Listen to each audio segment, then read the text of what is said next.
돈 그것이 알고 싶다. 두 번째 시간. 돈의 한계에 대해서 우리 같이 말씀을 나누는데 누가복음 12장 13절에서 21절까지 말씀입니다. 봉독하겠습니다. 무리 가운데서 어떤 사람이 예수께 말하였다. 선생님, 내 형제에게 명하여 유산을 나와 나누라고 해 주십시오. 예수님께서 그사에게 말씀하셨다. 이 사람아, 누가 나를 너희의 재판관이나 분배인으로 세웠느냐? 그리고 그 사람들에게 말씀하셨다. 너희는 조심하여 온갖 탐욕을 멀리하여라. 재산이 타고 넘치더라도 사람의 생명은 거기에 달려있지 않다. 그리고 그들에게 비유를 하나 말씀하셨다. 어떤 부자가 밭에서 많은 소출을 거두었다. 그래서 그는 속으로 내 소출을 쌓아둘 곳이 없으니 어떻게 할까 하고 궁리하였다. 그는 혼자 말하였다. 이렇게 해야겠다. 내 곳간을 헐고서 더 크게 짓고 내 곡식과 물건들을 다 거기에다가 쌓아두겠다. 그리고 내 영혼에게 말하겠다. 영혼아, 여러 해 쓸 동안 쓸 많은 물건을 쌓아두었으니 너는 마음 놓고 먹고 마시고 즐겨라. 그러나 하나님께서 말씀하셨다. 어리석은 사람아, 오늘 밤에 내 영혼을 내게서 도로 찾을 것이다. 그러면 내가 장만한 것들이 누구의 것이 되겠느냐? 자기를 위해서는 재물을 쌓아두면서도 하나님께 대하여는 부여하지 못한 사람은 이와 같다. 아멘. 제가 요즘에 이번 주 중에 돈에 대해서 공부하면서 자본주의에 대해서도 조금은 보게 되는 것 같아요. 그러다 보니까 우리나라가 신자유주의 시대인지 아니면 후기 자본주의 시대인지 이 사이를 약간 왔다 갔다 하는 것 같다 하는 생각이 드는데 어쨌든 우리나라는 이 자본주의 시장 경제 체계가 지배하는 세상 속에 살고 있습니다. 이 자본주의 속에 살아가다 보면 돈이 세상을 정말 지배하는 것처럼 보이죠. 우리가 20년 전, 제 기억 속에 한 20년 전까지만 해도요, 이제 속칭으로 말하는 혐오시설들이 사람들 주변에 들여오려고 할 때, 예를 들어서 아파트 단지 주변에 어떤 장애인 시설이라든지 이런 시설들이 들여오려고 할 때 사람들이 반대를 했습니다. 반대를 했던 기본적인 이유가 뭐냐면 우리 아이들 교육에 좋지 않다. 이런 내용들이었었습니다. 이런 핑계를 댔죠. 근데 지금은 그런 시설이 들여오려고 할 때 사람들은 아주 대놓고 이야기합니다. 집값 떨어져요. 집값 떨어진다라면서 사람들은 반대를 합니다. 예전에는요, 돈에 대해서 좀 완곡하게 돌려서 이야기를 했다면 지금은 아예 대놓고 부자 되세요. 이런 것들이 아주 덕담이 되기도 했습니다. 한 조사 결과를 봤는데 2015년 거예요. 그러니까 좀 금액이 많이 낮아요. 초, 중, 고 대학생들에게 10억 원이 생긴다면 감옥에를 한 1년 정도 갔다 올 수 있겠니? 라고 물었어요. 뭐라고 답했을까요?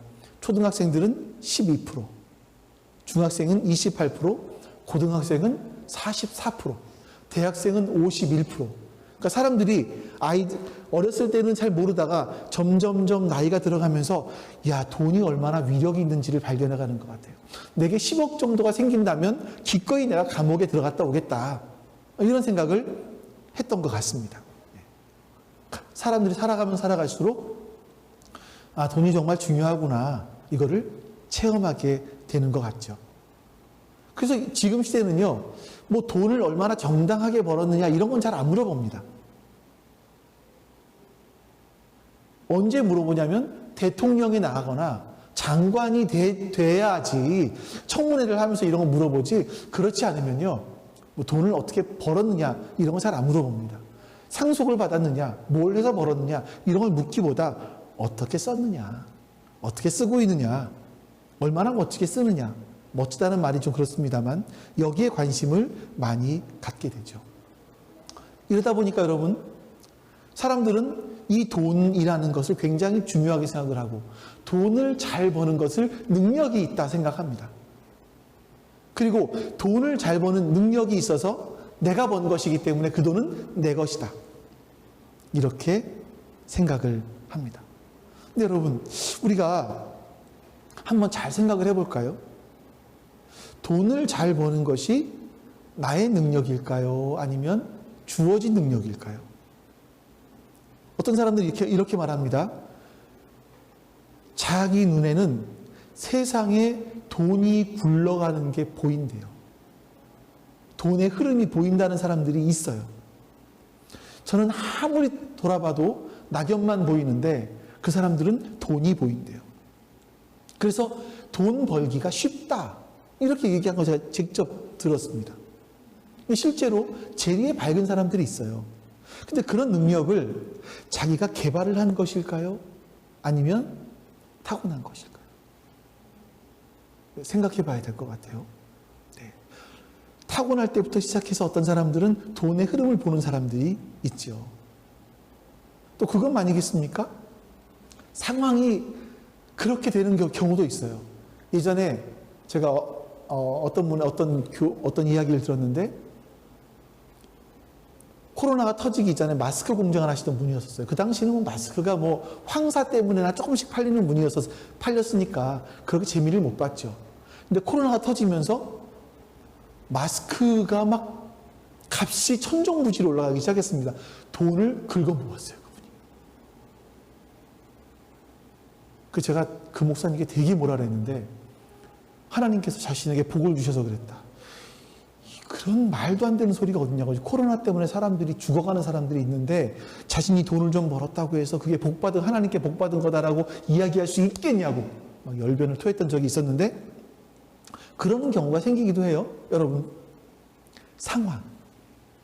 그런 상황들은 그 사람이 때를 잘 보고 있기 때문에 그런가요? 아니요. 주어진 거죠. 자기가 그 돈을 벌 수 있는 상황이 자기에게 주어진 겁니다. 내가 선택한 것이 아니에요. 여러분 보세요. 우리가 돈을 버는 것은요, 사회적인 환경 또는 어느 나라, 어느 시대에 태어나기 때문에 가능한 거예요. 근데 난 그 시대에 태어나고 싶어, 그 나라에 태어나고 싶어 선택하는 건가요? 아니죠. 만약에 우리가 아프리카에 태어났다면 대부분 돈 벌기 힘들었을걸요? 아니 뭐 아프리카까지 아니더라도 우리 같은 한반도 내에 있는 북한에만 태어났다고 할지라도 여러분, 우리는 돈 벌기 굉장히 어려웠을 겁니다. 우리가 돈을 벌 수 있는 여건, 능력, 환경, 이런 것도 대부분 다 자기가 만들어냈다고 하기보다는 주어진 것이 많습니다. 근데 사람 놀랍게 돈은 내 능력으로 얻은 것이기 때문에 내 마음대로 쓸 수 있다. 그리고 내가 번 돈을 내 마음대로 쓸 때 나는 행복해질 수 있다라고 사람들은 생각을 하는 겁니다. 돈이 많으면 행복해진다. 하지만 여러분, 뭐 너무나 뻔한 얘기를 좀 할까요? 돈이 많다고 행복해지는 것 같지는 않습니다. 더 큰 장난감을 살 수 있고 더 좋은 식사를 할 수 있을지는 모르겠지만 그것이 우리에게 행복을 주지는 못합니다. 그러니까 너무 잘하는 얘기죠. 돈으로 사랑을 사지도 못하고, 돈으로 우정을 사지도 못하고, 돈으로 지혜를 사지도 못합니다. 비슷한 걸 사는 거예요. 비슷한 거를. 돈으로 살 수 있는 것처럼 속을 뿐이죠. 사실 돈이 없으면 사람들은 고통과 슬픔과 인생의 허망함에 대해서 직면합니다. 돈이 있으면 자신이 가진 돈을 통해서 고통과 슬픔과 허무함을 약간 감추어 놓을 수 있는 마취제를 살 수 있어요. 예를 들어보죠. 내 굉장히 오늘 이번 주에 굉장히 허무해, 공허해. 오늘 이번 주는 그런데 허무한데 별장이나 가지. 별장을 가요. 별장. 어떤 분 들은 얘기예요. 별장을 가면요, 어떤 마음이 드냐면, 별장이 있어 똑같은 곳을 계속 가니까 이것이 아니라 다른 사람들이 못 가는 나만의 별장을 갈 수 있는 거예요. 여기서 만족감이 생긴대요. 거기다가 제가 이름을 한번 기록해 보려고 했는데 도저히 발음을 할 수가 없는 그런 한 500만 원짜리 정도 되는 와인 한 병을 사서 딱 마시면서 이러면요, 내 만족감이 극대화된다는 거예요. 내 만족감이 극대화되는 순간 공허함들이 묻혀질 수 있는 거죠. 그래서 사람들은 더 많은 돈을 가지고 별장을 사고 스포츠카를 사고 500만 원짜리 와인을 마시면서 내 공허함을 좀 감추어 두려고 하는 겁니다. 그러면 내 영혼의 갈급함, 내 인생의 문제, 슬픔 이런 것들을 이 잠깐이지만 잊어버리고 살 수 있게 만들어주기 때문에 그러는 것 같습니다. 오늘 본문에 보시면 재물을 많이 모아놓고서 영혼의 갈급함, 인생의 문제, 이런 슬픔 이런 것을 잊고 살아가려고 했던 한 사람의 비유가 나옵니다. 자, 좀 먼저 줄거리들을 얘기해 보죠. 한 사람이 예수님께 와서 형과 나와의 사이에 재산 문제 때문에 유산 문제 때문에 갈등이 있으니 예수님 그거를 좀 해결해 주십시오 라고 부탁을 해요. 13절 무리 가운데서 어떤 사람이 예수께 말하였다. 선생님 내 형제에게 명해서 유산을 나와 나누라고 해 주십시오. 근데 예수님께서 뭐라고 말씀하시냐면 내가 재판관이냐 분배인이냐 하면서 오늘 본문의 비유의 이야기를 말씀하시는 거예요. 그러니까 여러분 2000년 전에도 그랬고 지금도 그렇고 유산 분배 때문에 가족들 간의 갈등은 계속 싸움은 계속 존재해 왔습니다. 과거에 요즘만 일어나는 일이 아닌 것 같아요. 예수님 당시에도 있었고 사람들은 항상 이 돈 때문에 가족의 관계가 갈라지기도 하고 그러는 것 같습니다. 자 16절부터 18절까지 말씀을 보죠. 그리고 그들에게 비유를 하나 말씀하셨다. 이제 예수님께서 그 사람들에게 이 상황을 보시면서 돈 때문에 갈등하는 상황을 보시면서 비유를 하나 말씀하시는 겁니다. 어떤 부자가 밭에서 많은 소출을 거두었다. 그래서 그는 속으로 내 소출을 쌓아둘 곳이 없으니 어떻게 할까 하고 궁리하였다. 그는 혼자 말하였다. 이렇게 해야겠다. 내 곡간을 헐고서 더 크게 짓고 내 곡식과 물건들을 다 거기에다가 쌓아두겠다. 한 부자가 농사를 잘 지었던 것 같아요. 소출이 많아졌던 것 같아요. 그래서 쌓아둘 곳이 없자 어떻게 할까 하다가 내가 가지고 있던 기존의 곡간을 헐고 더 큰 곡간을 지어야겠다. 그리고 거기다가 내 소출과 물건들을 쌓아놓아야겠다라고 생각을 했다라는 겁니다. 이 말씀이 농경시대니까 그렇게 우리 안에 확 와닿는 것 같진 않지만 지금으로 좀 얘기를 한다면 우리한테 잉여 자산이 생긴 거예요. 주식을 했던 코인을 했던 집을 샀던 거기서 좀 많은 돈들이 남아 돌았던 거죠. 잉여 자산이 생긴 거죠. 이걸 어떻게 할까? 주식에 투자를 할까? 코인을 살까? 아니면 부동산을 다시 재테크를 할까? 부동산을 다시 살까? 아니면 안전하게 은행에 넣고 금리가 높으니 이자를 받을까? 이걸 고민했다라는 거예요. 이런 고민을 하고 결정한 것이 뭐냐면 내가 곡간을 더 크게 짓자. 그리고 거기다가 곡식들을 물건들을 쌓아놓고 나중에 가서 이제 곡식들 더 많이 쌓아놓고 나중에 좀 사람들이 먹을 것이 없을 때에 그때 사고 팔고 하자. 이런 생각을 한 거죠. 이 사람은요, 경제관념이 굉장히 좀 뛰어났던 사람인 것 같습니다. 근데 예수님께서 이걸 책망하지 않으세요. 나중에 말씀해 보시면 이 사람이 이렇게 경제관념이 뛰어나서 돈을 어떻게 모아놓고 어떻게 쓰고 관리하고 여기에 대해서 예수님 뭐라고 말씀하지 않으세요. 이거는 지혜롭다라고 말씀하실 정도로 그렇게 보시는 것 같습니다. 굉장히 긍정적으로 이건 보세요. 그러니까 여러분들이 아끼고 잘 투자하고 굉장히 좋은 겁니다. 그거 잘하세요. 돈을 막 있다고 펑펑 쓰면 안 되겠죠. 근데 거기에다가 19절에 앞부분만 보아야겠지만 이렇게 말씀합니다. 그리고 내 영혼에게 말하겠다. 요것만 보죠. 내 영혼에게 말하겠다. 이 사람은요, 영혼까지 있다라는 걸 아는 사람이에요. 그러니까 지난주에 사진 보여드린 거 기억하십니까? 배 밑에 용골. 그 용골이 있다라는 걸 아는 사람이에요. 제가 사진만, 역시 센스들이.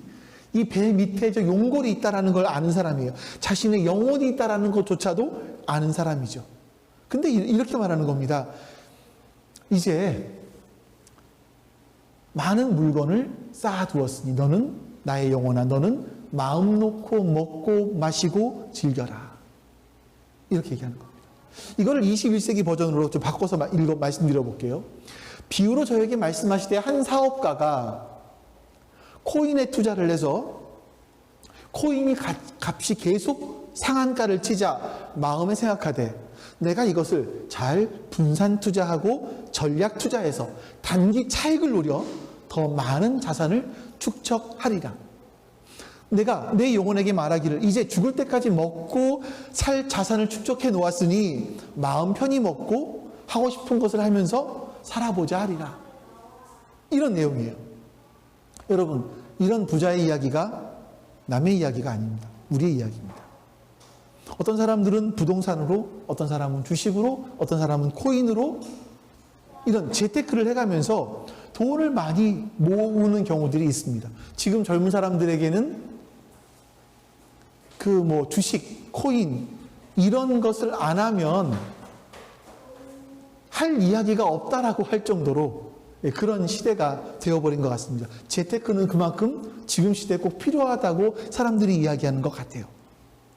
그런데 문제는 뭐냐면 내 영혼아 이제는 편하게 살자 이러는 겁니다. 예수님은 이 사람의 이런 생각에 대해서 어리석은 사람아, 어리석은 사람이다 라고 규정하시는 거예요. 이 사람이 어리석은 이유 첫 번째 뭐냐면 이 재물이라는 것의 한계를 보지 못하는 겁니다. 이 돈과 재물이 줄 수 있는 것들이 있어요. 근데 여기에 대한 한계를 못 보죠. 이 재물과 돈이 모든 걸 나에게 다 줄 수 있다고 생각을 하는 겁니다. 하나님께서 이 사람에게 말씀하십니다. 내가 열심히 일해서 많은 거를 쌓아두는 건 좋은데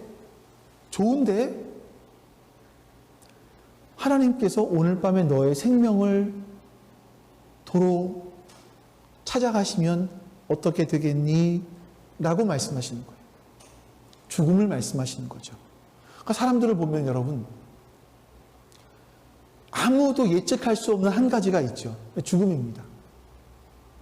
근데 아무도 예측할 수 없는 것이 죽음인데 죽음은 사실 확실한 거예요. 사람 중에 안 죽는 사람이 없습니다. 모든 사람은 다 죽습니다. 근데 우리는 죽음이라는 것을 잘 확실하게 생각하지 않아요. 그래서 우리는 여전히 인사합니다. 다음 주에 봬요. 다음 주에 저는 여러분들 꼭 보고 싶어요. 근데 제가 다음 주에 여기 올 수 있을지 없을지 저는 저 자신에게 확실하게 답할 수 없습니다. 여러분께. 죽음이라는 것이 굉장히 확실한 것임에도 불구하고 사람들은 안 죽을 것처럼 생각하며 살아가요. 또 불확실한 것, 살아있다. 다음 주에까지 살아있다라는 이 불확실한 것에 대해서는 사람들이 굉장히 확실하게 생각하면서 살아가죠. 예수님께서 이 사람이 어리석다라고 말씀하시는 이유가 뭐냐면 인간에게 닥치는 이 예측하지 못할 일들이 일어났을 때 돈이라는 것이, 재물이라는 것이 그것을 극복할 수 있는 힘을 주지 못한다는 겁니다. 마치 그 배가 바람이 불어서 넘어지려고 할 때 밑에 용골이 있어야 되는데 그 용골이 없는 상태라면 그것이 넘어질 수도 있다는 거죠. 근데 이것이 있는 것에 대해서 사람들이 별로 생각하지 못한다는 겁니다. 여러분, 저는 주변에서 굉장히 많이 그런 분들을 봤어요. 지금까지. 손으로 막 꼽을 정도로 봤어요. 부모님이 보증을 한번 잘못 썼다가 평생을 고생하는 사람도 있어요. 아무 문제 없이 잘 번듯하게 살다가 갑자기 시련이 닥쳐서 어려움을 겪는 경우도 종종 봅니다. 돈이라는 걸 보니까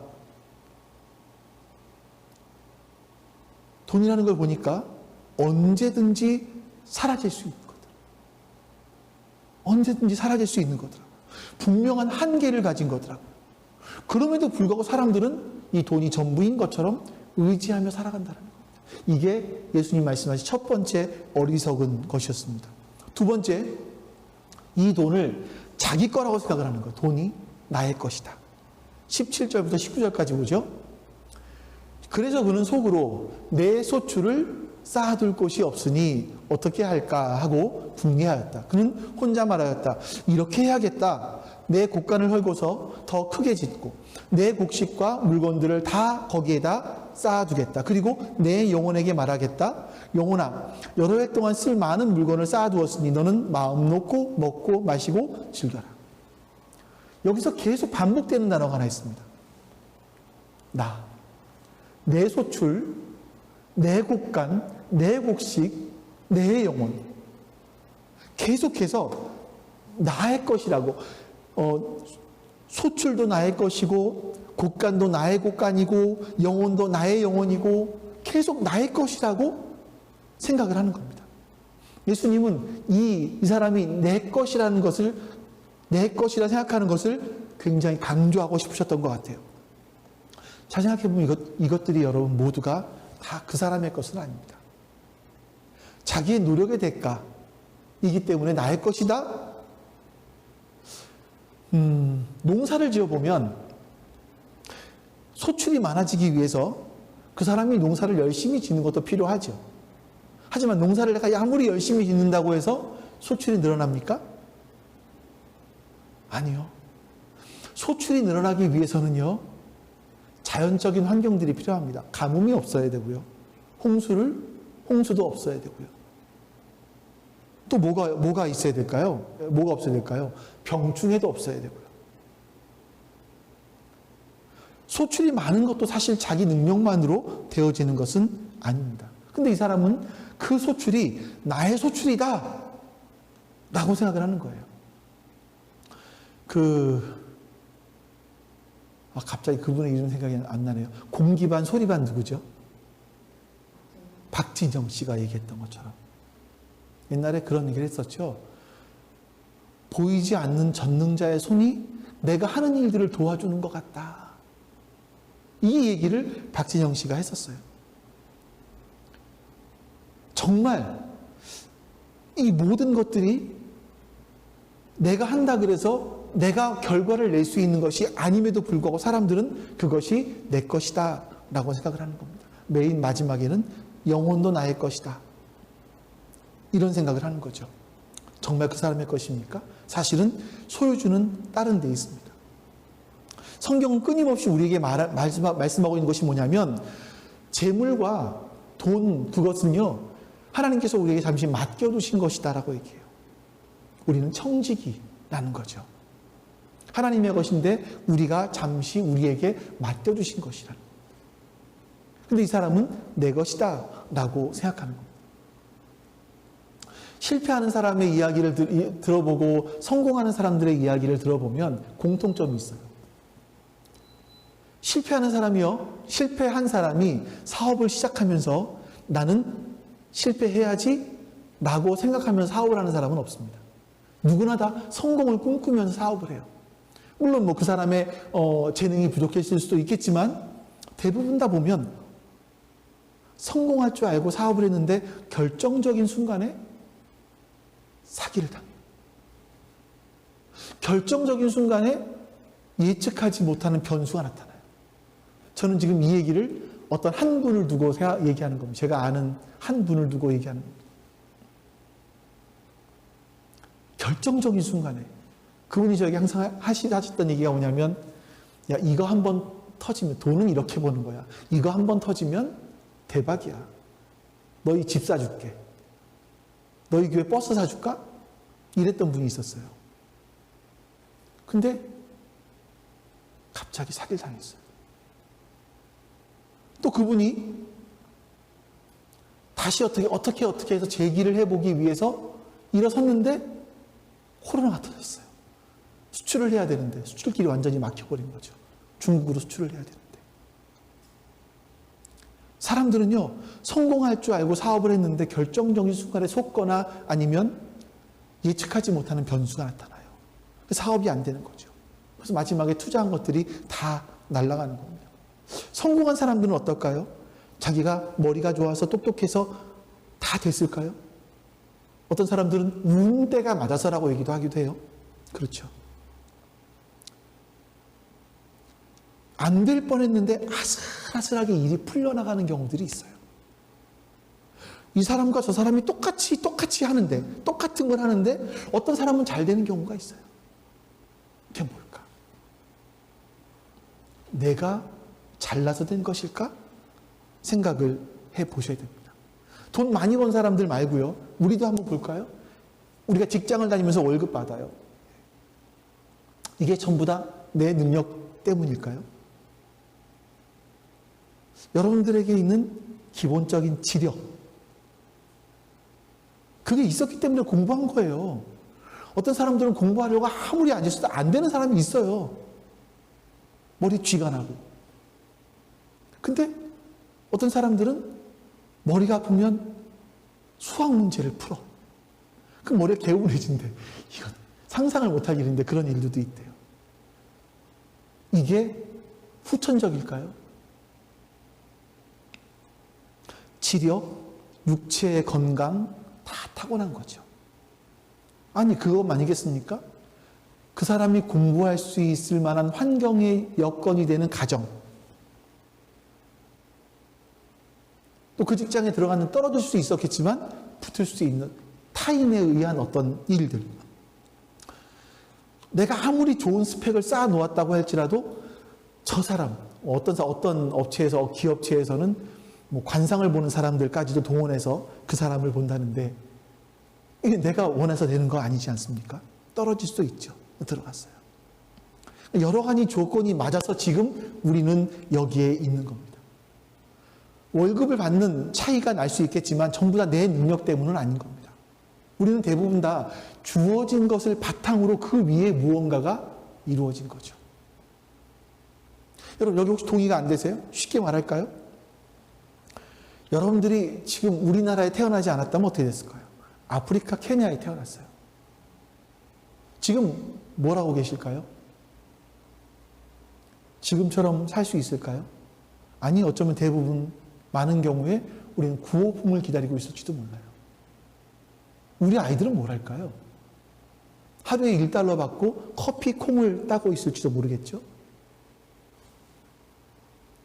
여러분 1달러 하루에 1달러를 받고 커피 콩을 아무리 많이 따도 그것으로 부를 축적할 수는 없습니다. 그걸 열심히 노력하면 노력할수록 자본가들, 자본을 댄 사람들의 배만 더 불러줄 뿐이죠. 이게 자본주의 아니겠습니까?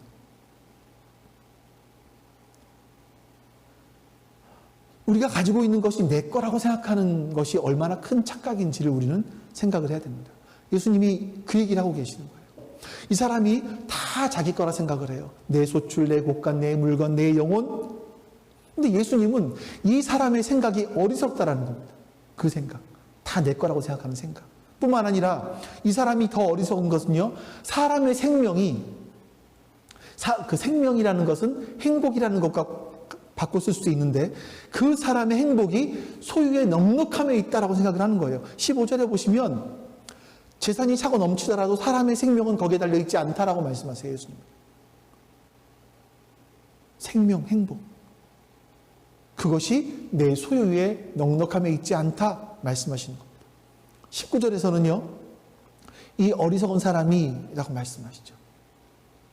내 영혼아 여러 해 동안 쓸 물건을 쌓아두었으니 너는 마음 놓고 먹고 마시고 즐겨라. 이런 생각을 한다는 겁니다. 이게 여러분 우리의 많은 모습들이 바로 이런 모습들인 것 같아요. 우리는요. 우리가 가진 걸 통해서 행복을 느낍니다. 실제로 느껴요. 제가요.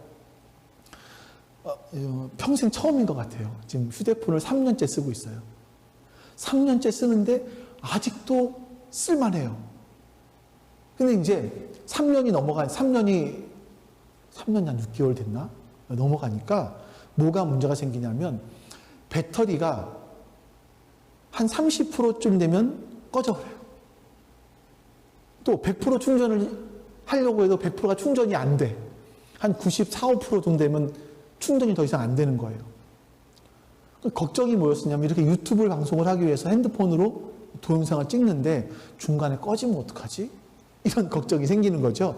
그래서 어떡할까 하다가 아직도 너무나 쓸만해서 배터리를 바꾸자. 이게 LG에서 너무 감사하게 이제 LG 사업 접었다고 배터리 값도 확 떨어뜨렸어요. 3만 원 주고 갈았어. 3만 몇천 원 주고 배터리를 갈았어요. 그러니까 100% 충전되죠. 끝까지 안 써봤지만 뭐 1, 2% 되면 꺼지겠죠, 이제. 만족하더라고요. 언제까지? 접는 핸드폰이 새로 나오기 전까지. 갤럭시 폴드 4가 나왔어요. 이것도 나오고요. 그때까지. 그걸 보면서 저런 걸 가져야 되는데 이런 생각이 또 만족감이 사라지는 거죠. 자, 32,000원짜리 배터리를 가지고도 며칠, 아니 한 달 정도의 만족감이 있었어요. 여러분 그렇다면 제가 그 200만 원짜리 핸드폰을 사면 얼마나 만족할까요? 얼마나 갈 것 같으세요? 저는 6개월 봅니다. 6개월. 왜냐하면 새로운 핸드폰이 보니까 새로운 핸드폰을 내놓는 그 사이클이 6개월인 것 같아요. 삼성에서. 6개월 지나면 새로운 게 나오잖아요. 그럼 또 이제 저걸 가져야 되는데 하겠죠. 자, 200만 원짜리 핸드폰을 가지면 6개월 정도의 만족감이 있어요. 그러면 2억짜리 차를 가지면 어떨까요? 테슬라? 아니면 뭐 벤츠 전기카? 이런 거? 사면 어떨까요? 만족감이 훨씬 더 길어지겠죠? 우리는 그 만족감에서 행복함을 약간씩 느낍니다. 제가 말씀드렸지만 그 만족감은 언젠가는 분명히 사라져요. 새 걸 샀을 때 찾아오는 그 만족감들은 언젠가는 사라져요. 계속해서 새 걸 사지 않는 한. 계속 새 걸 살 수 있으면 그 만족감 때문에 사실은 밑에 있는 용고를, 우리의 영혼에 대한 부분들을 진짜 필요한 것들을 보지 못하죠. 사람들은요, 언제 사라질지 모르는 그 만족감을 행복이라고 생각하며 살아가는 겁니다. 이 사람이 이렇게 쌓아놓고 난 다음에 뭐라고 얘기합니까? 내 영혼까지 평안하고 행복하게 살 수 있다, 즐겁게 살자, 누리자 라고 이야기하는 겁니다. 근데 예수님께서는 사람의 행복이 소유의 넉넉함에 있지 않다 라고 말씀하시면서 결론적으로 21절에 이렇게 말씀하십니다. 자, 볼까요? 자기를 위해서는 재물을 쌓아두면서도 하나님께 대하여는 부요하지 못한 사람은 이와 같다. 자, 여러분, 이 사람이 어리석다라고 표현을 하시면서 그 다음에 말씀하시는 게 뭐냐면 자기를 위해서는 재물을 쌓아뒀어요. 하지만 하나님에 대해서는 부요하지 않은 사람이다 라고 말씀하시는 겁니다.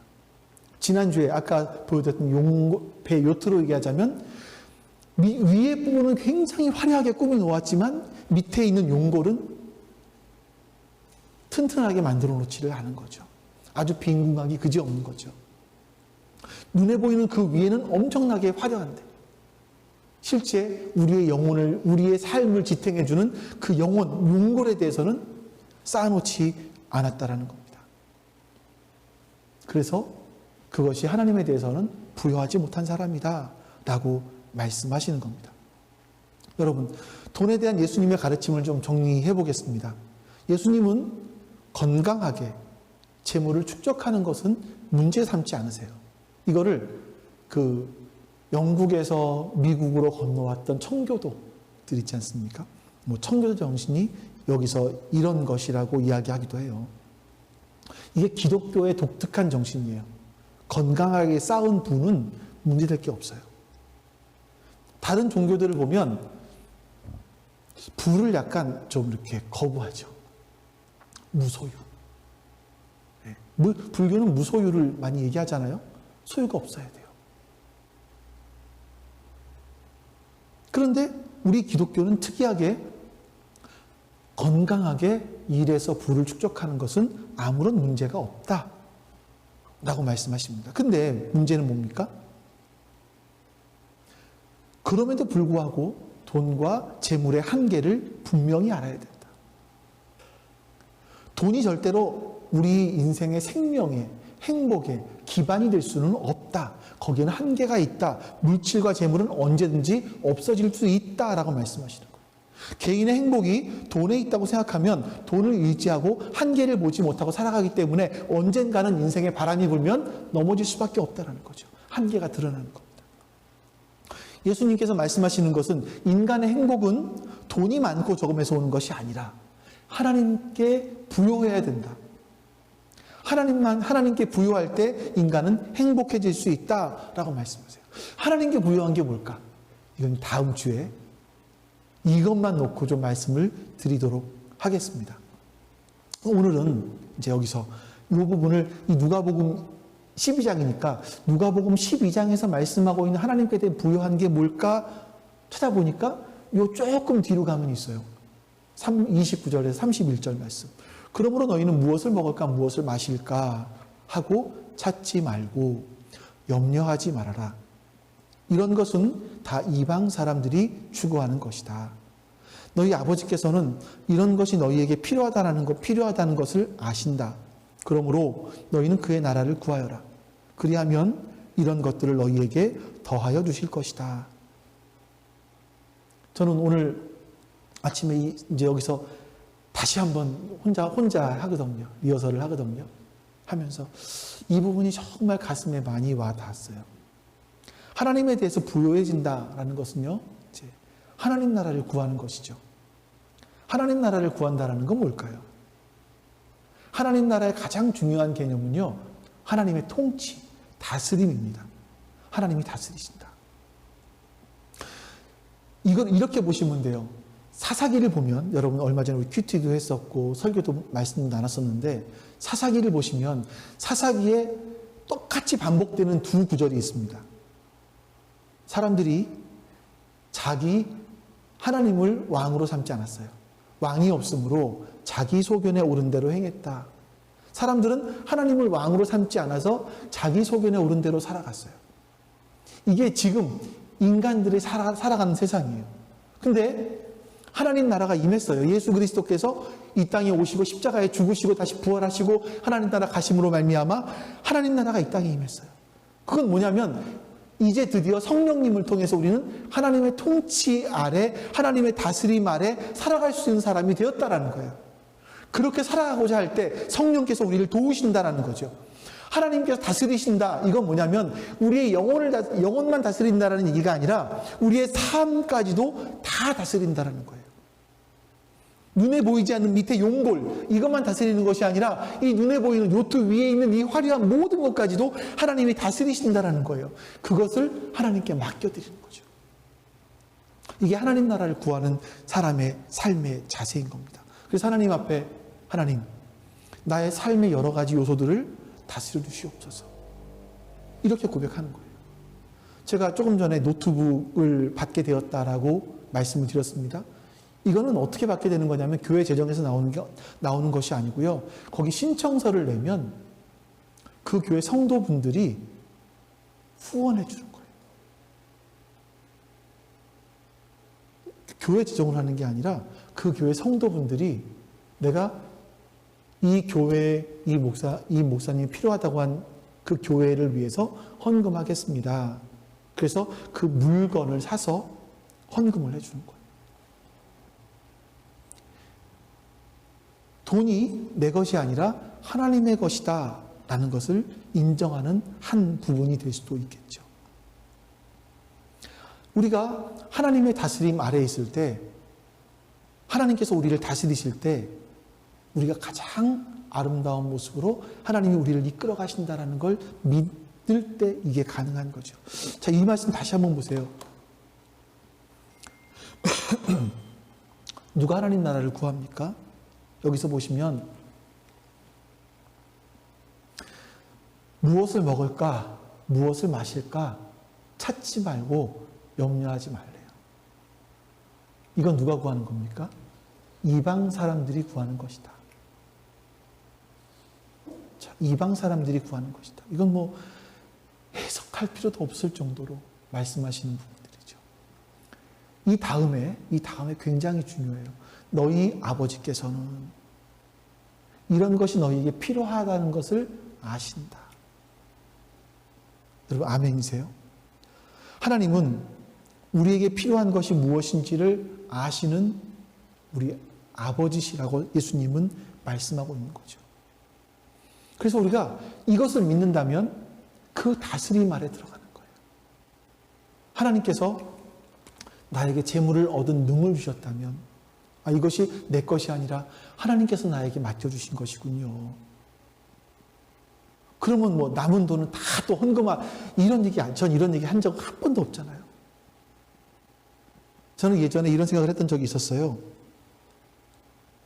누가 어떤 목사님이 하신 이야기라서 제가 꼭 그렇게 해야겠다라고 한 생각이지만, 만약에 우리 교회가 무슨 뭐 건축이라든지 재건축이라든지 이런 것 때문에 헌금이 필요하다면 돌반지 바치는 거는 저는 절대 금지. 왜 그러냐면 그 돌반지의 임자는 부모의 것이 아니라 아이의 거잖아요.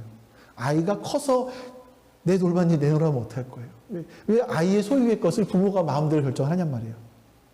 그런 기특한 생각도 한 적이 있었는데, 뭐, 결국 안 했지만요. 그런 일은 없었지만요. 네. 하나님께서, 우리를 다스리고 계시는구나. 하나님이 나의 아버지가 되시는구나. 그래서 내가 그 다스림 안에 나를 맡길 때, 하나님께서 우리에게 지혜와 힘과 방향을 알려주신다. 라는 겁니다. 저는 이런 생각을 해봅니다. 이 생각을 하면서 제가 굉장히 좀,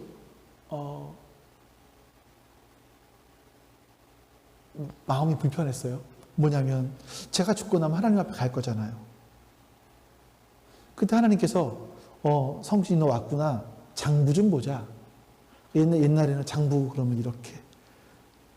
지금은 음성인식으로 장부 그러면 쫙 펴지겠죠. 뭔가 스크린, 홀로그램 이런 걸로 해서 제 인생의 그 어떤 장부들이 그래프로 막 쫙 펴질 거예요. 그때 하나님께서 저에게 저의 인생의 소득들을 보여주실 것이고, 소득에 따른 지출도 보여주실 거예요. 지출 가운데 세밀하게 나를 위해 쓴 것이 얼마나 되는지, 하나님이 기뻐하시는 걸 위해 쓴 것이 얼마나 되는지도 또 다 보여주실 거예요. 제가 고민해 봤어요. 내가 나를 위해 쓰지 않은 것들이 얼마나 있지? 하나님께서 뭐라 그러실까 하는 생각들이 좀 많이 들었습니다. 여러분, 그날은 분명히 우리에게 찾아올 거예요. 그날에 이 땅에서 우리의 인생이 끝났을 때 하나님께서 우리에게 주셨던 그 복들을 가지고 이야기하면서 어떻게 누리고 어떻게 나눴는지 이거 분명히 물어보시는 날이 올 거예요. 우리는 그날을 기억하고 준비하는 사람이 되어야겠죠. 여러분, 진정한 행복은 어디서 옵니까? 돈을 많이 가지고 나를 위해서 그 돈을 쓴다고 행복이 오는 것이 아닙니다. 많으면 내게 하나님께서 돈을 많이 벌게 해주시거나 아니면 물려받은 돈이 많다면, 여기는 한 분도 없으신데, 많다면 청지기처럼, 적다면 자족하면서, 이 말씀 다 상기하시고 자족하면서 그 돈을 잘 관리하고, 다음 주에 이제 살펴보겠지만 그 돈을 바르게 사용할 수 있다면 그것이 정말 행복한 삶이라고 생각합니다. 아버지 하나님, 감사합니다. 하나님께서 오늘도 우리에게 복을 주셔서 이렇게 하나님 앞에 나와 예배하게 해주시니 감사합니다.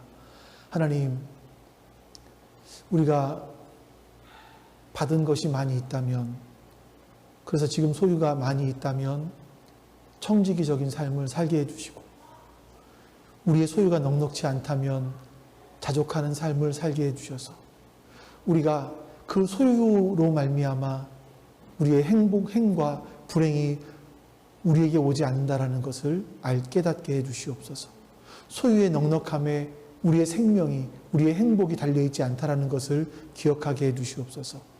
그리고 하나님, 이제 우리의 삶 가운데서 오히려 하나님을 기억하고 하나님께서 우리에게 맡겨주신 것을 감사하며 하나님께서 원하시는 대로 그 소유를 사용할 수 있는 우리가 될 수 있도록 도와주시옵소서. 여호와는 내게 복을 주시고 너를 지키시기를 원하며, 여호와는 그의 얼굴을 내게 비추사 은혜 베푸시기를 원하며, 여호와는 그 얼굴을 내게로 향하여 드사 평강 주시기를 원하노라. 아멘. 이제는 우리 주 예수 그리스도의 은혜와 그 크신 아버지 하나님의 사랑하심과 성령 하나님의 내주하심 그리고 교통하심이 지금 주 앞에 예배한 모든 하나님 백성들 머리 위에 지금부터 영원토록 함께 하시기를 간절히 축원하옵나이다. 아멘.